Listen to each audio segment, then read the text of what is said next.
Assalamualaikum warahmatullahi wabarakatuh. Selamat pagi anak-anak. Semoga kalian dalam keadaan baik dan sehat dan tetap semangat belajarnya. Pada pagi hari ini kita akan memasuki bab yang keempat, yaitu tentang sistem pencernaan manusia. Di dalam bab ini ada 3 pembahasan yang harus kita pelajari. Yang pertama adalah zat makanan. Yang kedua adalah saluran pencernaan. Yang ketiga adalah gangguan sistem pencernaan. Pada kesempatan hari ini, kita akan membahas terlebih dahulu tentang zat makanan. Sebelum kita mempelajari lebih detail tentang zat-zat yang ada di dalam makanan, kita bahas dulu yang ini. Apa sih itu makanan? Makanan merupakan bahan-bahan yang dibutuhkan tubuh untuk kelangsungan hidup. Makanan yang dimakan harus bergizi atau bernutrisi. Mengapa demikian? Karena supaya tubuh kita memiliki energi. Selanjutnya adalah gizi atau nutrisi adalah zat yang dibutuhkan makhluk hidup sebagai sumber energi, mempertahankan kesehatan, pertumbuhan dan kelangsungan fungsi pada setiap jaringan dan organ tubuh secara normal. Kita akan ke nutrisi apa saja yang dibutuhkan di dalam tubuh. Mungkin ada yang tahu? Ya, yang pertama adalah karbohidrat. Yang kedua adalah lemak. Yang ketiga adalah protein. Yang keempat adalah vitamin. Dan yang kelima adalah mineral. Serta yang keenam adalah air. Fungsi makanan. Jadi makanan yang kita makan ini memiliki fungsi atau peranan yang penting. Yang pertama adalah sebagai sumber energi, yaitu karbohidrat, lemak, dan protein. Kemudian yang kedua sebagai bahan pembangun, yaitu protein contohnya. Kemudian yang ketiga sebagai pengatur metabolisme di dalam tubuh, yaitu vitamin, mineral, dan air.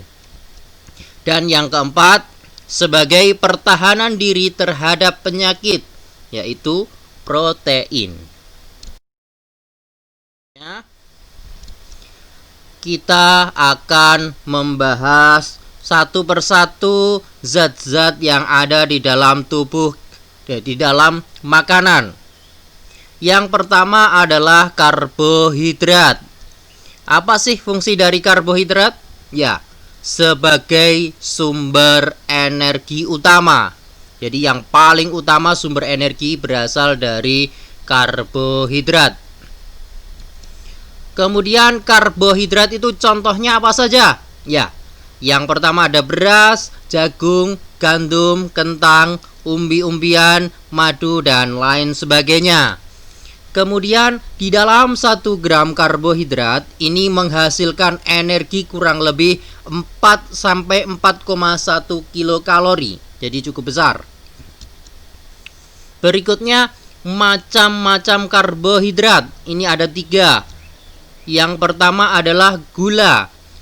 Ini terdapat pada buah-buahan, madu, dan susu. Kemudian yang kedua adalah padi, karbohidrat jenis padi. Ini terdapat pada kentang, makanan, dan serta makan-makanan yang terbuat dari biji-bijian. Kemudian yang ketiga adalah serat. Ini terdapat pada roti, gandum, kacang-kacangan, sayuran, dan buah. Selanjutnya kita akan membahas lemak, atau yang biasa disebut dengan lipid. Ini namanya. Fungsinya adalah sebagai cadangan energi dan pelarut vitamin. Jadi kalau tidak ada karbohidrat, maka lemak ini yang berfungsi sebagai cadangan energi.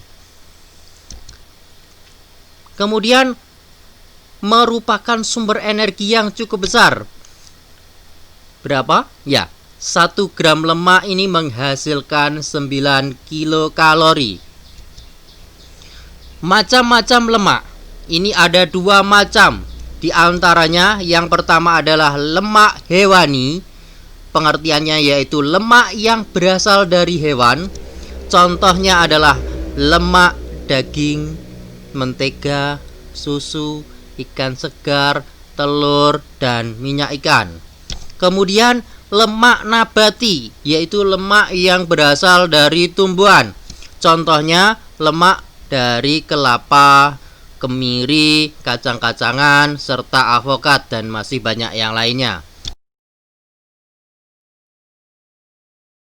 Bahas tentang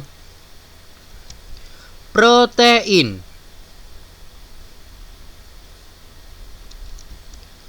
Fungsi utama dari protein adalah sebagai pertumbuhan sel, mengganti sel-sel yang rusak atau mati, dan mengatur proses di dalam tubuh. Berdasarkan asalnya, protein dibagi menjadi 2. Yang pertama adalah protein hewani atau protein yang berasal dari hewan. Ini contohnya daging, telur, ikan, cumi-cumi, udang, susu, dan lain-lain. Kemudian yang kedua adalah protein nabati atau protein yang berasal dari tumbuhan. Ini contohnya adalah kacang tanah, kecap, tahu, tempe, kacang ercis, dan lain sebagainya. Kita akan membahas tentang vitamin. Apa sih fungsi vitamin? Ya, memperlancar proses metabolisme di dalam tubuh.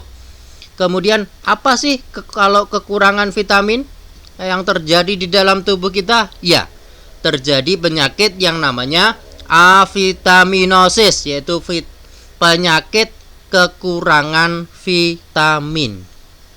Kemudian macam-macam vitamin ini dikelompokkan menjadi 2. Yang pertama adalah vitamin larut lemak. Ini adalah contohnya vitamin A, vitamin D, vitamin E, dan vitamin K. Yang kedua adalah vitamin larut dalam air. Contohnya adalah vitamin B dan vitamin C. Kita akan masuk ke bab atau ke bagian mineral. Apa sih fungsi mineral? Nah, mineral ini berfungsi untuk proses pembangun sel, membantu reaksi kimia di dalam tubuh, mengangkut oksigen ke seluruh tubuh, serta pembentukan dan pemeliharaan tulang. Mineral apa saja yang dibutuhkan di dalam tubuh? Ya, yang pertama adalah kalium, fosfor, potasium, sodium, besi, iodium, dan sel.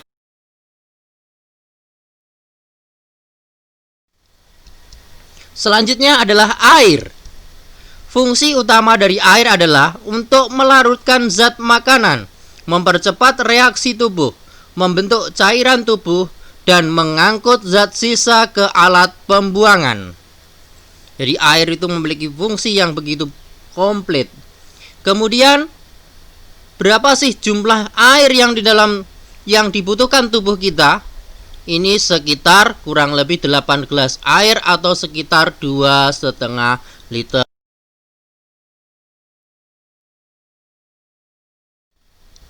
Berikutnya kita masuk ke tugas. Tugas kalian yang pertama adalah merangkum materi ini di dalam buku tulis dengan rapi. Kemudian yang kedua, mengerjakan LKS halaman 62. Tulis jawaban di LKS. Kemudian foto hasil jawabanmu. Kemudian kirim ke Google Classroom. Bila ada pertanyaan atau kurang jelas tentang materi ini, silahkan WA atau chat guru mapel kalian masing-masing. Sekian materi hari ini. Mudah-mudahan kalian bisa paham, bisa mengerti, dan bisa menjadi anak yang baik. Sekian, terima kasih. Wassalamualaikum warahmatullahi wabarakatuh.